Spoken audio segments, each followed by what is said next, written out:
The overhead lights in Denver Mercy Medical Center had a tired buzz, a high steady thread that felt like a drill bit in the air. Night shift had settled snow whispering against the loading bay doors, the city thinned to breath and road salt and cold. Eva Collins tightened her scrub cap and tucked a dark strand behind her ear. The micro-tattoo behind her left ear flashed, then vanished under a loop of elastic. One clean line of ink. Ranger small enough to pass as a freckle. She kept her eyes down when she passed the resident lounge. A TV glowed with a muted basketball game. Someone laughed at a meme on a phone. The coffee smelled burned. At the assignment board, Dr. Nathan Park stood with a marker like it was a conductor's baton. He was in his 50s, posture, easy coat, too white for midnight. Beside him, Dr. Maya Patel tapped on a tablet. She had sharp eyebrows and a habit of watching without blinking. "You're the transfer, right?" Park said. His tone was soft, a test, more than a question. "Community clinic in Pueblo. 6 weeks," Eva said. Park nodded, then drew 3 neat lines on the board. Lap chole in OR3, appendectomy in OR5, hernia in OR2. Dr. Patel supervises the gallbladder. Dr. Sloan takes the appy. I'll handle the hernia. "I can take the appy," Eva said. "We follow the ladder here," Park said. "Not unkind, final." Maya slid her gaze over. OR3 is clean and fast. Good first swing. Ava dipped her chin. No argument, no extra words. Scrub room. Hot water up to her wrists. Chlorhexidine bite in the nose. She scrubbed each finger with the same cadence, counting in her head. 1 to 8, turn 1 to 8. The rhythm fit the light buzz. She didn't think about why. "Where'd you say you trained?" Maya asked, tying her own gown. "State school." "Urgent care," after Eva said. The answers she had memorized were compact, rounded at the edges. "Unusual path," Maya said. The comment sat between them. Not a judgment, not a compliment.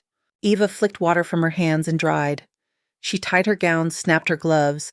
The knot she made at her wrist was a kind of square tight and flush. Maya noticed. The small catch in her breath was almost nothing. Or 3. At 11:38. The patient was a woman in her 40s named Lauren Keating. Her skin had the waxy sheen of pre-op anxiety. Anesthesiologist on deck was Dr. Henry Cho, a quiet man whose eyes never left his numbers. Oxygen, 98, heart rate 72, blood pressure 120/80 routine. Simple lap chole, Maya said, glancing at the pre-op. Stones for months, no acute signs. Eva stepped to the table. The air was clean and cold from the ceiling vents. Under the antiseptic, there was something else, a thin sour that did not belong. It was faint, as if it was on the far side of a wall. She looked at the drape. The abdomen seemed a shade more distended than the chart suggested. It could be lighting. It could be nothing. Her palms warmed inside the gloves.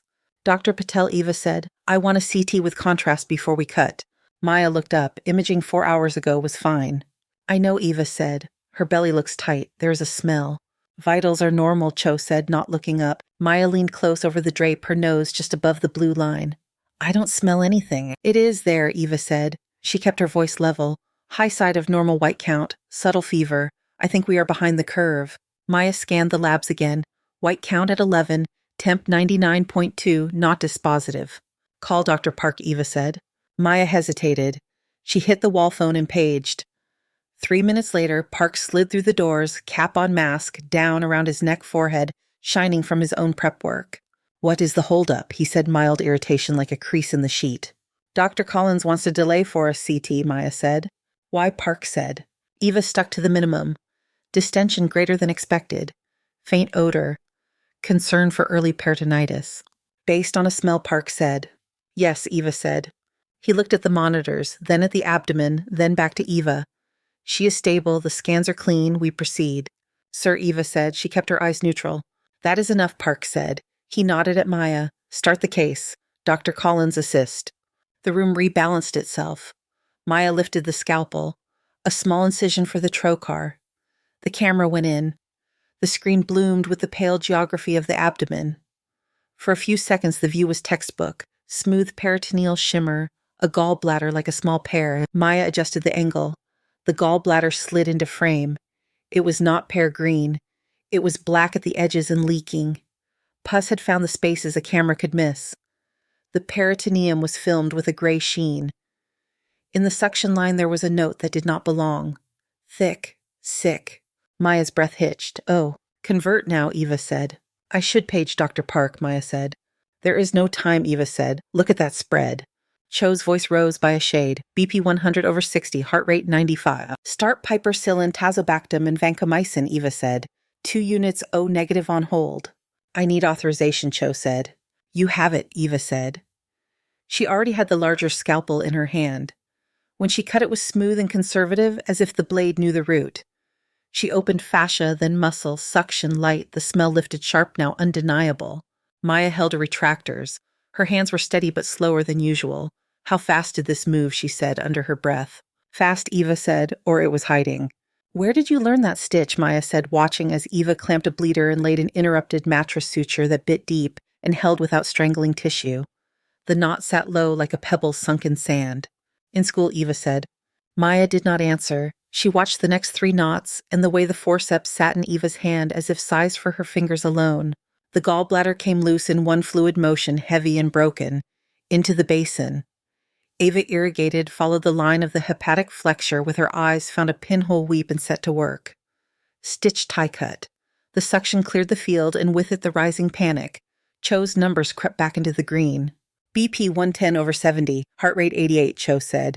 The closure moved layer by layer. Peritoneum, fascia, subcuticular, skin. Ava's shoulders did not tense. Her breath stayed even inside the mask. The light buzz felt farther away. 23 minutes from conversion, Maya said softly. Not praise, not disbelief. A timestamp for later. Park pushed through the door just as Eva set the last steri strip. He looked at the field, then at the basin where the gallbladder sat like a burnt fig. He had a question lined up. He did not ask it. How is she, he said. Stable, Cho said. Good, Park said. His gaze landed on the sutures. It stayed there a beat too long. Dr. Patel will close the chart, Park said, voice back to smooth. Dr. Collins, a word. In the hall, the air was dry from the heater, the kind of dry that caught in your throat and reminded you of elevation. Someone rolled a linen cart past with a small clatter. The snow outside had thickened. The city had gone quieter. That was decisive, Park said. His tone had lost its thin edge. She was septic, Eva said. You converted without attending authorization. She was septic, Eva said again. He studied her. Not what she said the way she stood. He was looking for tremor. There was none. Where did you really learn those knots, he asked low. Practice, Eva said. Everyone says practice, Park said. He folded his arms, then unfolded them. Next time you think our diagnostics missed something, you bring me more data. Yes, Dr. Eva said. He let it sit, then nodded and stepped away. The conversation was not over. It was paused. Back in the resident lounge, the TV had switched to a weather map, a blue smear marching down the front range. Maya sat in a corner chair, elbows on knees, phone in her hands. She had pulled her hair tie loose, and her hair fell straight to her shoulders. She typed. The blue glow lit her face, her eyes focused, unblinking. G, then H, then O. Ghost of Helmand. She added combat sutures. The letters looked wrong in a hospital lounge and exactly right. Out in the corridor, the lights kept their thin song. Eva stood for a breath at the window that faced the ambulance bay. The wind pushed snow in sideways sheets. A siren far off combed into the air to a thin line. Her pulse was steady.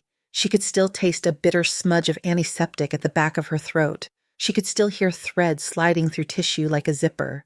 She turned away from the glass and started for the scrub sinks again. The badge on her chest clicked against her lanyard, a soft, regular knock.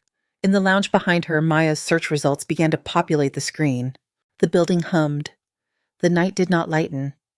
The pager went off as Eva rinsed her hands. A double tone that cut through the buzz of the lights and the hush of the snow. Mass casualty inbound, multi-vehicle collision on I-25, unknown number of criticals, 5 minutes out. The corridor tipped forward. The building seemed to lean toward the ambulance bay. Eva stripped off her paper towel, swiped in, and headed for the emergency doors. A nurse rolled a crash cart in the same direction and caught the door with a foot. Cold air pushed through bright with siren. By the time the first ambulance backed in, the team had set 4 trauma bays.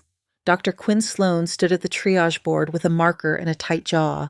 He was an ER attending who wore his calm like a uniform. Dr. Park was already there, cap pulled low mask at his neck, eyes moving as if counting invisible pieces. The doors parted and the first stretcher came in on a run. Male late 20s, face gray lips starting to bruise blue. The paramedics shouted over the wheels. Off-duty Marine, T-boned at highway speed, dyspnea, hypotensive en route, left chest quiet. They swung him into Bay 3. Eva could see the problem from the doorway. The left side of his chest barely rose. The trachea pulled a fraction right. Every rib movement was a small fight. The monitor numbers looked like a cliff face. Oxygen at 86 and falling. Blood pressure in the 70s. Eva stepped in at the head of the bed while a nurse cut away the shirt. The skin was mottled under road grit. She laid her stethoscope. Right chest was rough but there. Left chest was silence. Tension pneumothorax. Fatal on its own schedule. I need a chest tube tray.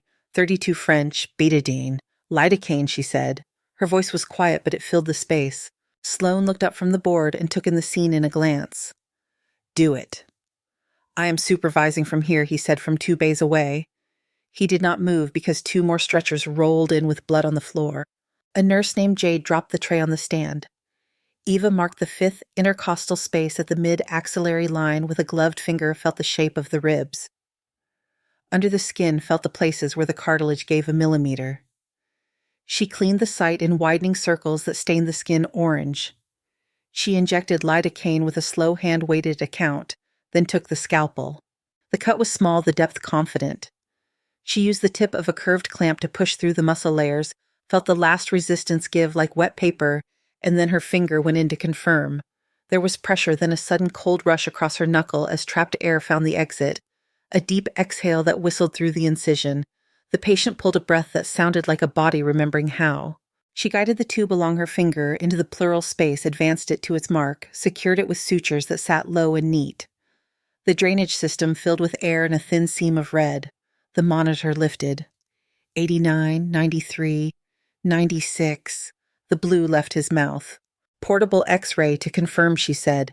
Jade already had the tech in the doorway. Sloane glanced over from Bay 1, caught her eye, and gave a small nod. It was not praise. It was alignment. Another stretcher cleared the doors. A middle-aged woman with a leg splinted up the side. Dr. Maya Patel moved to her. She had pulled her hair tight again. Her expression was crisp and set, but there was a new weight in her gaze when it landed on Eva, the kind people get when a suspicion becomes a shape. Name, Eva said to the man with the chest tube as he began to surface. He blinked. The pupils took a moment to find her. Reed, he said. The voice was air over gravel. Noah. You are okay, Noah, Eva said. Breathe with the tube, in slow, out slow. He nodded and closed his eyes. The second ambulance brought in an older man with abdominal tenderness that sent a tremor up his body with every bump of the gurney. Park stepped into Bay 2 with both hands at the ready, his face gone flat and focused. The third ambulance brought a teenager who could not remember his name. Maya crossed paths with Eva in the narrow space between curtains. Your tube saved him, Maya said. It came out like a fact she needed to set somewhere. Team saved him, Eva said. Who is next? Bay 1 has a pelvic crush. Bay 2 is possible spleen. I will check the head injury, Maya said. The X-ray for Reed flashed on the wall. The tube sat where it was supposed to be, the lung beginning to open like a slow flower. Eva allowed herself a small breath in and out. The air smelled like alcohol pads and winter breath and a thin undernote of gasoline. The snow on the gurney wheels had started to melt into the floor. A shout came from Bay 3 again. Reed's blood pressure had slipped. The paper on the table was wet with new red under his left side. The tube had done its job for air. Something else was filling the space now. Possible hemothorax, Jade said.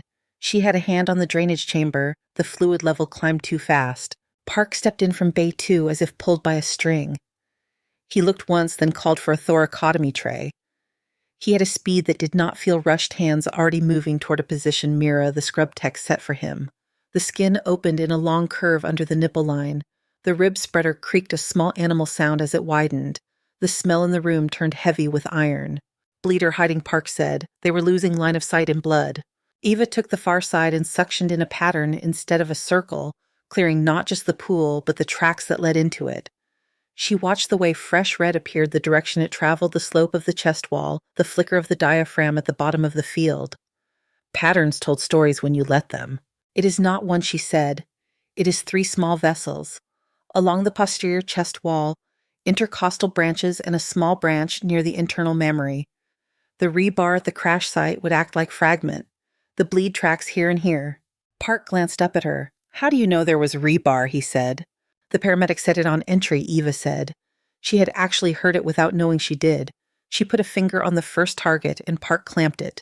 The flow decreased but did not stop. The second clamp took the speed out of the rest. The third was deeper and needed a change of angle. Park shifted. His eyes flicked to her hands. He moved without question. "Pressure's climbing," Jade said, watching the monitor. Reed's pulse slowed. The room cooled by a degree. Park closed without flourish. The last stitch sat where it should. He stepped back, his mask damp at the edge with sweat. He looked at Eva for an extra beat, then nodded once. There was still no praise. There was recognition. Before Eva could strip her gloves, the overhead bay doors opened again and a new stretcher rolled in with a speed that shook the rails. Male, early 30s drywall dust on his shoulders, eyes wide under a layer of grit. A piece of rebar stuck from below his right clavicle, a short stump where the rescue crew had cut it. Blood leaked around it with every breath. "Arturo Mendez," the paramedic said, "vital signs dropping in the rig. We left the bar in place." "Keep it," Eva said. She was already at the bedside. Her hands moved before the words finished. She felt along the blood-slick skin and found the ridge of the clavicle trace the way the metal had taken space. The trajectory read like a line on a map. Under the collar, bone, down at a 30-degree angle, toward the apex of the lung and the subclavian vessel's neighborhood. "Vascular is 30 minutes out," Quinn said from the board. "Or 2, Eva said. "Now." "Page anesthesia. Tell them we are taking a penetrating chest with possible subclavian vein injury. 2 units typed in cross. O negative on standby. Broad spectrum antibiotics now." "Who is authorizing?" Quinn asked. He did not ask it to block. He asked it like a safety check. "I am," Park said from behind Eva. He had peeled off his gloves and put on new ones. "I am still scrubbed. I cannot leave my spleen case in Bay 2. Eva, you take Arturo up. Maya finish here and assist Reed in recovery." The team pivoted. The gurney edges clicked. Eva kept a hand near the rebar to guard against accidental jostle. Arturo looked at her with pupils that were too big. "Am I going to die?" he said. "Not tonight," Eva said. They ran for the elevator. The floor underfoot squeaked with snowmelt. The air in the elevator was hot and still. Arturo's breathing rattled like a loose hinge. The monitor beeped steady and too fast. Eva kept her eyes on the numbers, but she was listening to the sound under the numbers, the way the breath caught around the rebar. Or 2 was ready because Maya had called ahead. The scrub tech had a vascular tray open, even though no one had asked for one by name. The anesthesiologist was a woman named Dr. Lynn, who had a knit cap under her surgical cap and eyes that were very awake. "Pressure at 70/40, Lynn said as they transferred. "He is fading." Eva scrubbed with the quick precision of someone who did not waste a movement. Up to her elbows, count in her head glove gown, step in. The field was already painted. She did not rush. She did not slow. She looked once to lock the 3-dimensional image in her head. "Retractor," she said. The tech placed a hand into her line of sight. She extended the initial wound around the rebar cut just enough to see.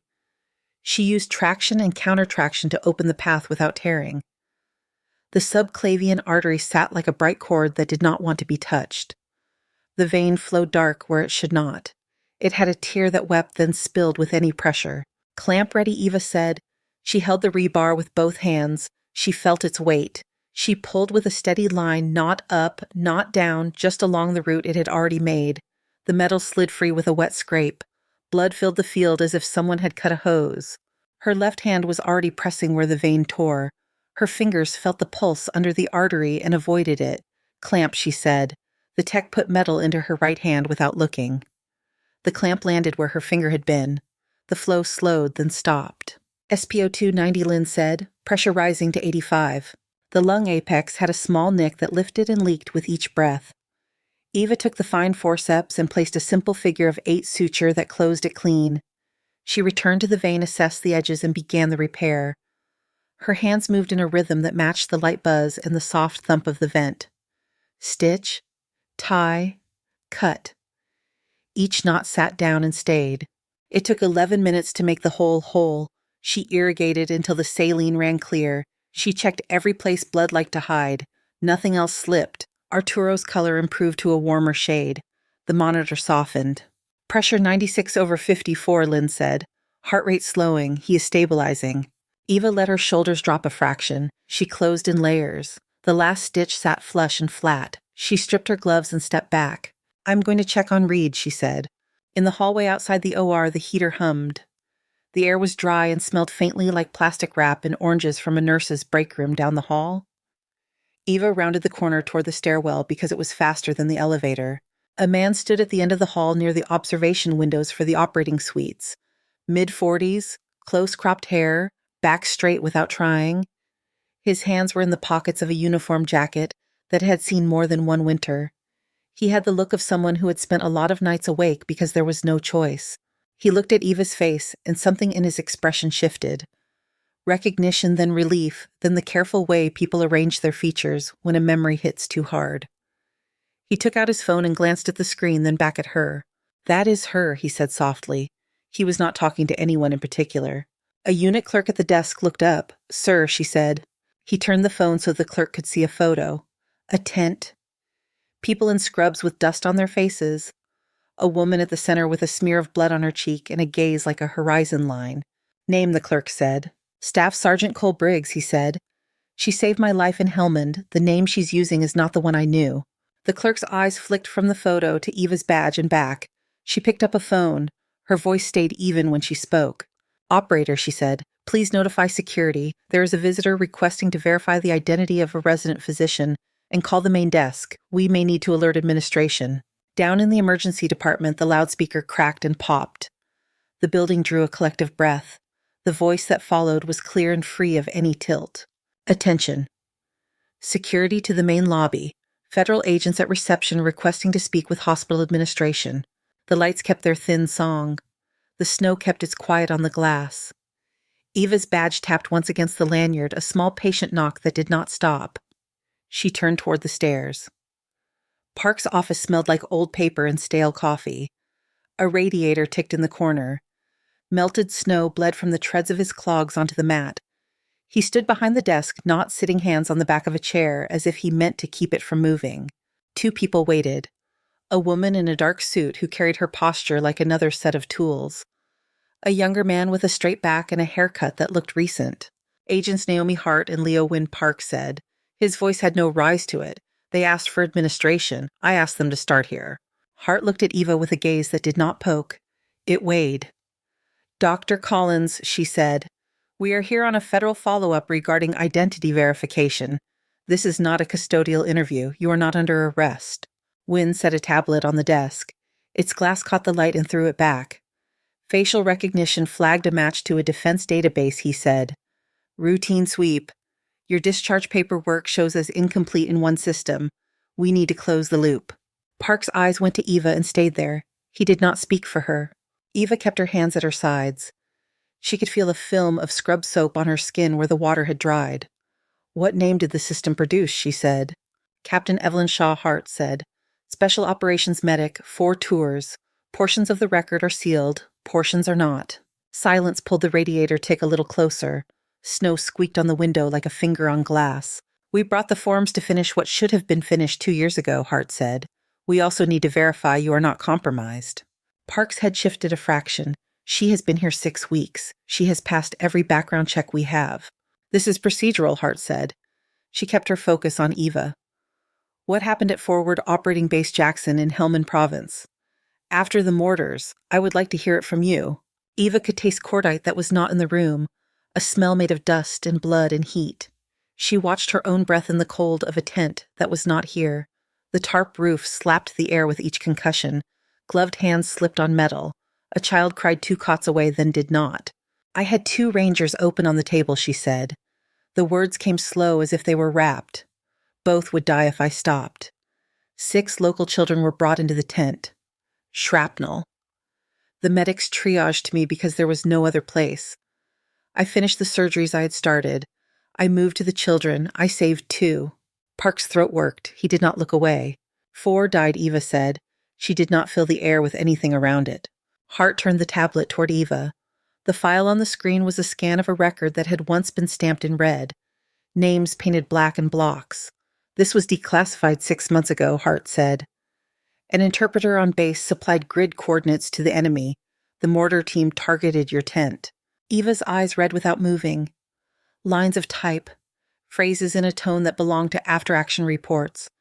She could see the map that lived under the words. She felt heat on her forearms that was not from Park's radiator. You were not told because the investigation was active, Hart said. By the time findings were released, your discharge packet had gone missing in a change of staff. A process problem, not a punitive action. Wynne slid a manila folder forward. The pen on top clicked when his finger brushed it. Sign here and here, he said. It completes an honorable discharge already recommended. Your credentialing in civilian life remains valid. Park's eyes had softened and sharpened at the same time. Her care here has been exemplary, he said. If you have further questions, they come to me.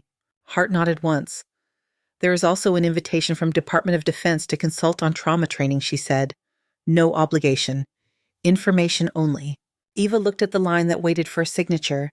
The name printed beside it wore weight. She did not change the way she stood. She picked up the pen. The pen felt heavy and familiar.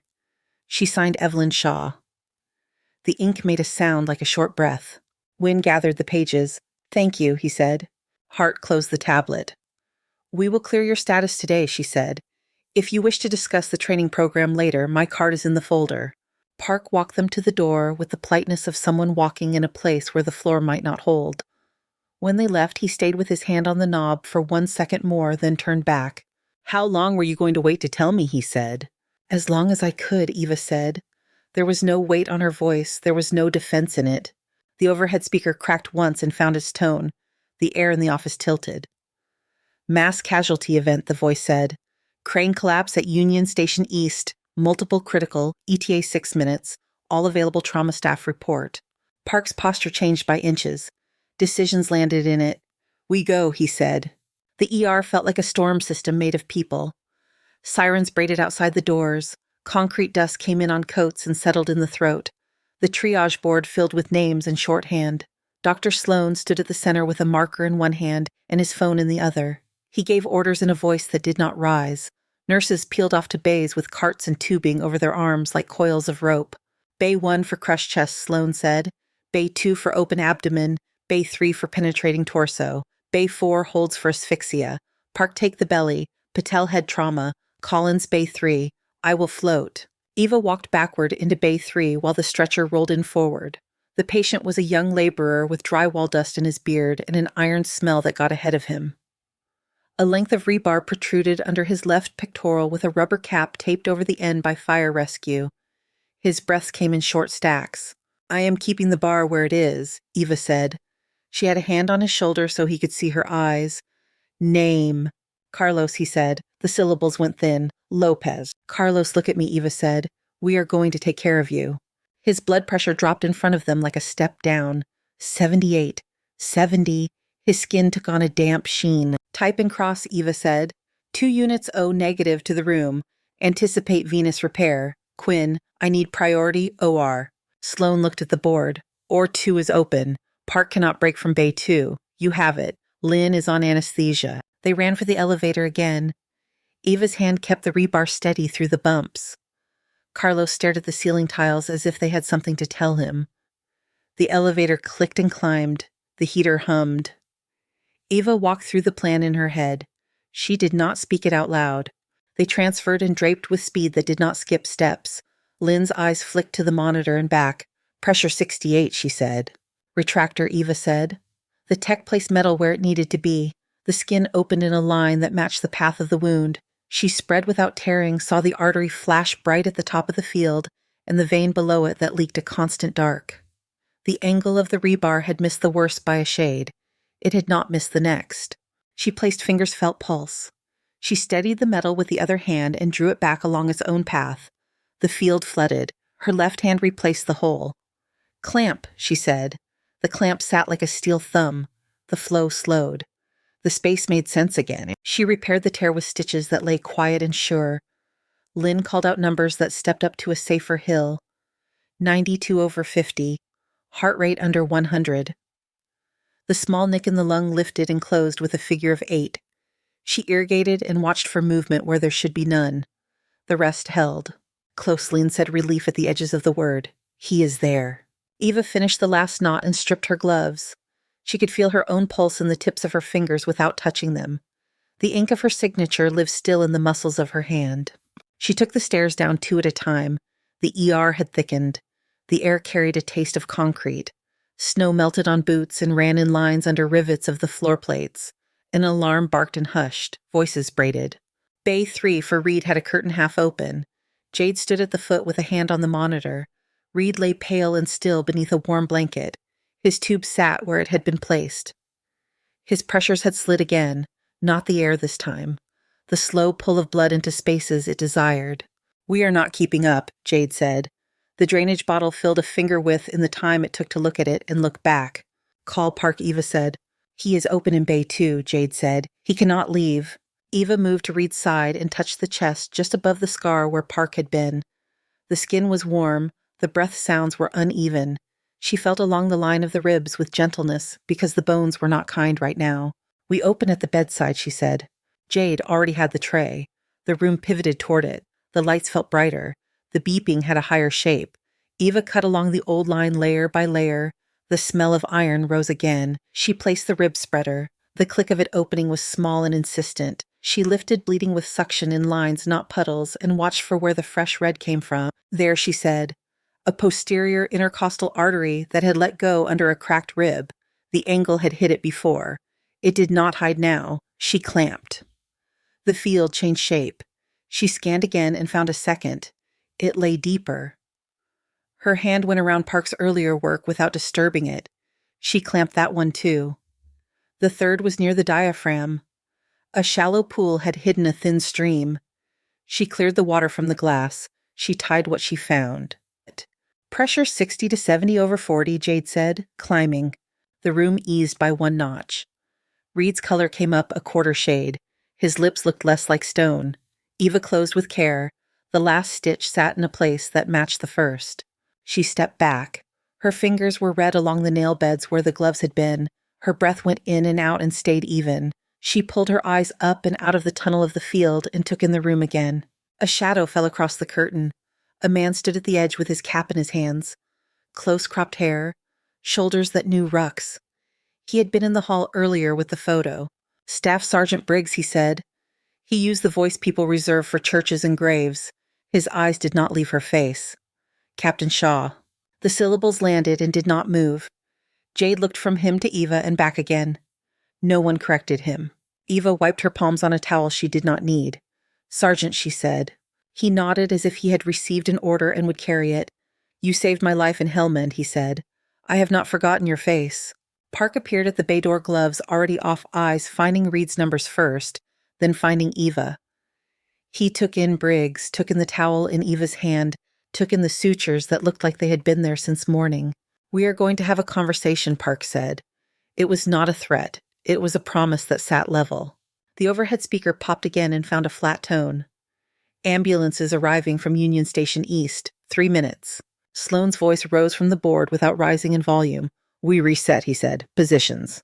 Eva tossed the towel into the bin. Her badge tapped her lanyard twice as she moved. She pulled a new pair of gloves from the box. The snap of latex sounded like a metronome starting a new song. She stepped into the current and let it carry her to the next bed. By afternoon, the snow had turned to a fine grit that the wind pushed along the windows. Park called Eva to a small conference room with bad art and a carafe of coffee gone to mud. He closed the door and stood with his hands on the back of a chair. He did not sit. "You saved 3 lives last night," he said. "More today. Your work speaks before you do." Eva stood with her palms on the table edge. Her badge nudged her lanyard with a soft tick. "I know who you are now," Park said. "I know what you can do. I want you here as more than a name on the schedule." He slid a folder across. No flourish. "Senior Trauma Fast-Tracked Credentialing," he said. "You set a training program in this building. You choose your team. When seconds matter, you act. No one ties your hands." Eva watched him. The radiator hissed once, then went quiet. The buzz of the hall lights came through the door. "I do not want a title for show," she said. "I do not give titles for show," he said. The pager hit both of them at the same time.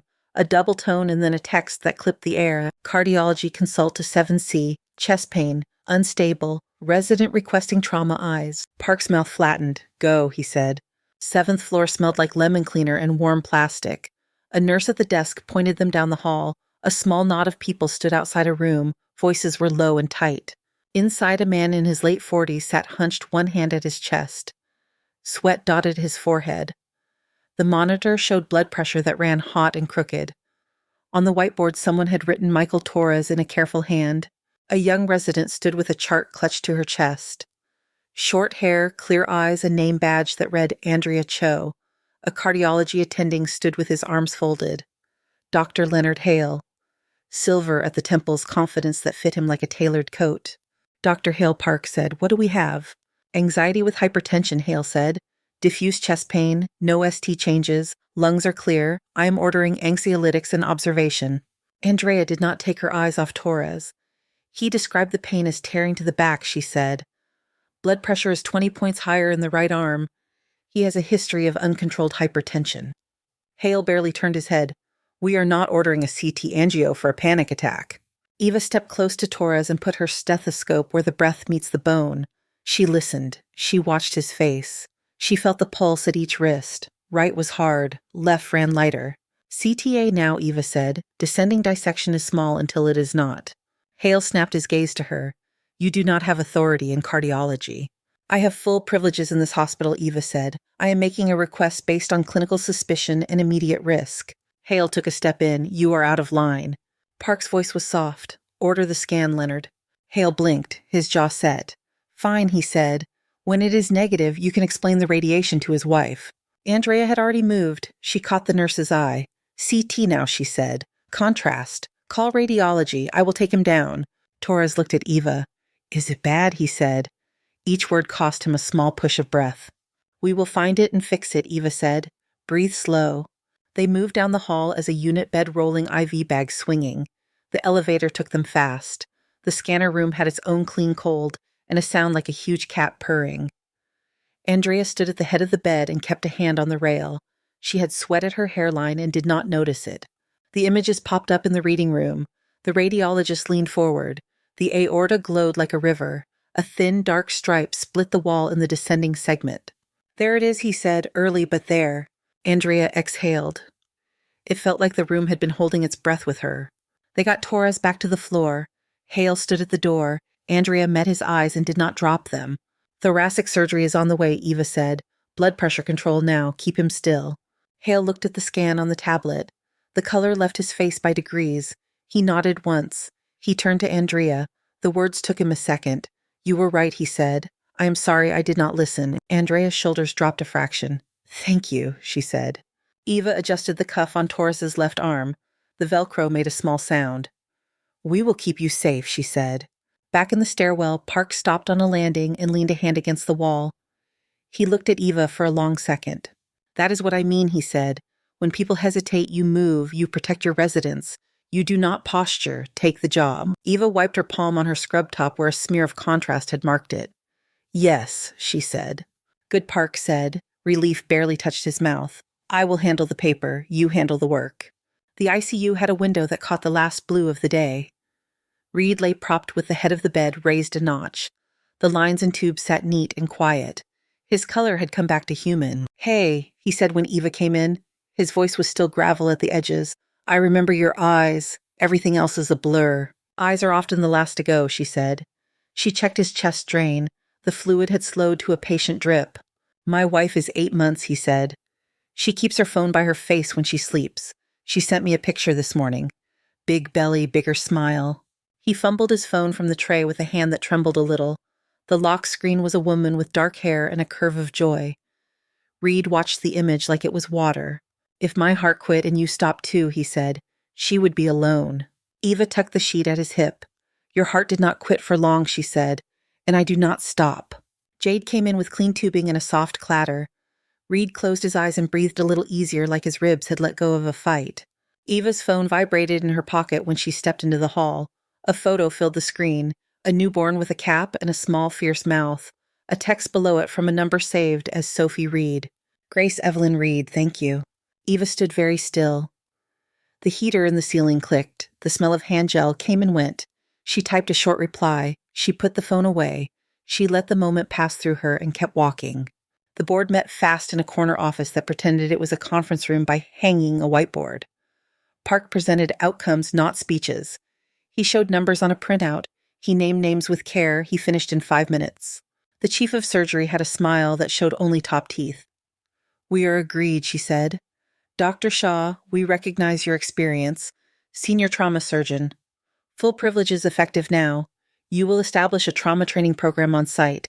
Your time in uniform is an asset here." "Welcome." Eva nodded. No ceremony. She signed where they pointed. Her hand did not shake. When the door closed, Park bumped her shoulder with his knuckles. It was the lightest thing. "Let us put your name on a door," he said. "Put the lab name on the door," she said. "I do not need mine on anything." "You will," he said. He did not push it. Down on the sim floor, a stack of boxes had been delivered without anyone asking. Mannequins with programmable lungs, tourniquet trainers, false blood that looked wrong under some lights and right under others.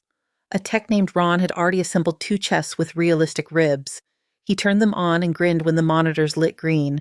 The hum they made was smoother than the hospital's buzz. "You want to christen them," Ron said. Eva shook her head. "We will do it in a proper session," she said. The hallway outside filled with footsteps. Nurses off shift had heard about a drill. Residents clustered with clipboards, some joking too loud, others very quiet. Sloan stood at the end and checked his watch. He looked up and found Eva. He did not need to ask anything. 15 minutes, he said. "Full drill, multi-site. We go by the book you wrote in your head." Park appeared with Maya and Andrea. Maya's eyes landed on the sim chest and then on Eva. Andrea stood a half step back, her attention straight and ready. "Positions," Park said. They split into teams. A white screen lowered itself with a whir. A timer blinked in the corner, dark at 0. Eva stepped into the center of the lab. The hum of the machines patted the air. The scent had none of the hospital's iron. It smelled like plastic and new wires and possibility. She checked the scenarios one more time. Airway at Station A, junctional bleed at Station B, crush injury with hidden bleeder at Station C. The cases were things she had seen enough times to know where panic lives and where it can be ignored. She adjusted one vial on a tray so the label faced out. She looked up. People watched her without trying to hide it. Hands on carts, pens ready. The buzz of the hospital had been replaced in the space by something smoother, like a new song finding its rhythm. "Mask up," Eva said. "Gloves on. Call out your steps. Move when you know not when you feel polite." Ron thumbed the control. The timer lit. 15 minutes slid to 14:59 and kept going. Sirens on the simulator barked. The first mannequin coughed. The room leaned forward. Eva stepped into Station A and took the head of the bed. The lights were bright and honest. Her badge tapped once against her chest. The machine sang a clean note. She lifted the jaw, saw the airway open, and called for a tube. The team moved in around her with the calm rush of a tide. The drill began. 6 months later, the 3rd floor of Denver Mercy sounded different. The old buzz from the overhead still threaded the corridors, but in the training wing, the hum belonged to simulators and screens. Plastic and new wiring gave the air a faint, sweet note. A glass door read, "Shaw Frontline Medicine Institute," in plain letters. Inside, a group of residents watched a chest mannequin rise and fall with programmed breaths. Eva stood at the head of the room with a clicker in her palm and a set of cases cued on the screen. A bar graph sat behind her with a steady climb that did not need a speech. Park leaned against the back wall with his arms loose and his coat open. He did not watch the graph. He watched faces. When eyes narrowed and shoulders let go, he nodded to himself. "Station A," Eva said. "Airway with vomit in the oropharynx. Station B, junctional bleed under the inguinal ligament. Station C, crushed chest with a hidden posterior bleeder." Ron, the Simtech, lifted a remote like a conductor. The vents in the mannequin chuffed softly. The monitors came alive and green. 2-minute review, Eva said, then rotate. Gloves snapped, pens tucked behind ears. Maya moved her team to Station B and spoke in a calm, quick line that carried without pushing. Andrea took Station CI's bright hands clean, explaining how to follow blood that tries to hide. She tapped the ribs with a knuckle to show where splinters lie. Between stations, a nurse from night shift stopped at the doorway with a small parcel in her hands. Brown paper, red string. She held it up to Eva. "A delivery," the nurse said. "Left at the front desk for Dr. E. No return address." Eva untied the string. Inside lay a drawing on thick paper. Crayon lines of a person in blue scrubs holding a heart. The letters were careful and uneven. "Thank you, doctor." There was a note tucked behind it, folded 4 times. You fixed my dad. He can play soccer again, from Marisol Mendez. Eva's fingers stilled. The room buzzed on. She slid the drawing into a plastic frame that lived in a desk drawer. She hung it on the wall near the door where eyes would catch it coming and going. A knock at the back of the room. The chief of surgery stood there with a folder and a face she used for news that needed care. Dr. Shaw, she said. A moment. They stepped into the hall. The buzz washed back to a light wash. The chief held out the folder. FEMA wants your mass casualty modules for their training through the state, she said. Consulting agreement. Park has reviewed it. It is clean. Eva scanned the first page. Clear terms, clear scope. She smelled coffee from a cart down the hall and a lemon cleaner that had not had time to fade. Sign here, the chief said. Their director will call this afternoon. Eva signed. The pen moved without drag. The chief took the folder and left without further ceremony. Eva stood for a breath, then stepped back into the room. Rotate, she said. Her voice lifted, even but warm. Explain your thought process as you go. In Station A, a former Navy corpsman named James held a laryngoscope and hesitated on the look. His knuckles had a small white scar at the base of the thumb.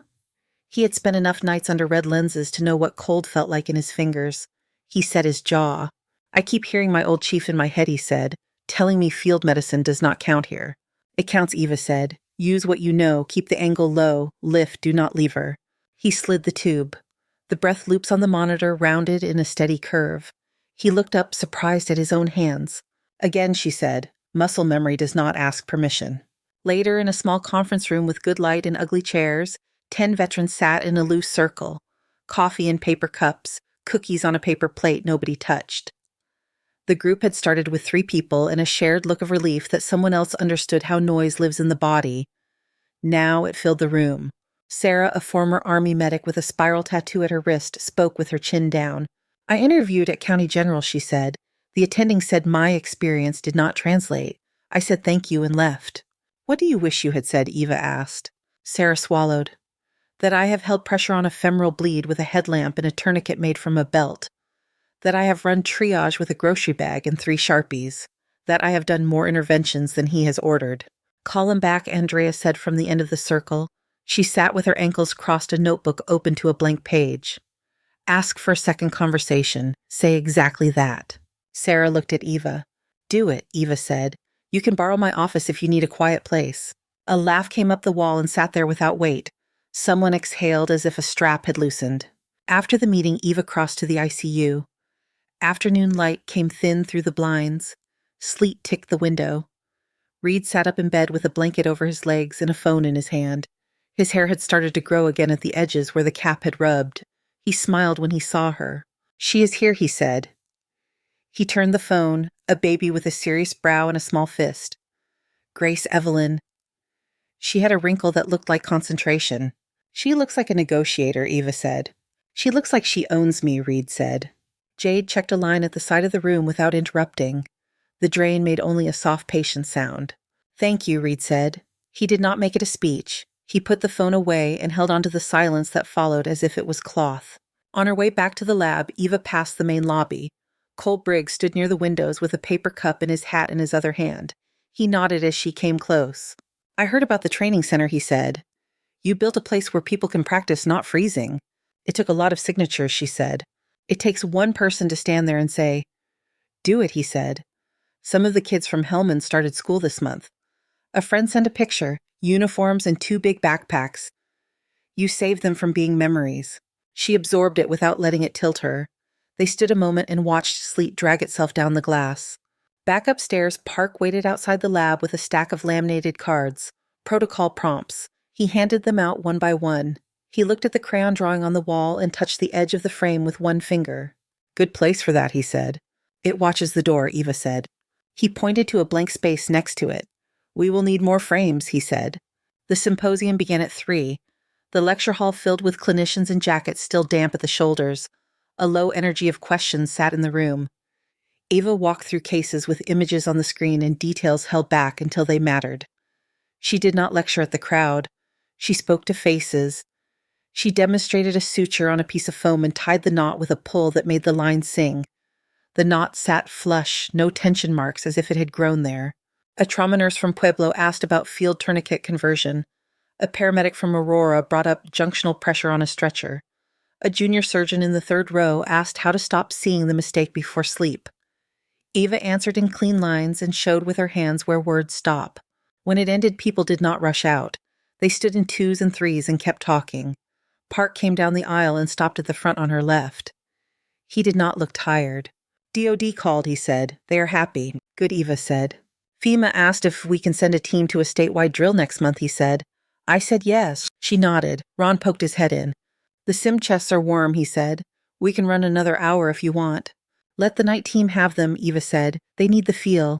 The hallway smelled like cleaner again, overlaying the day's dust.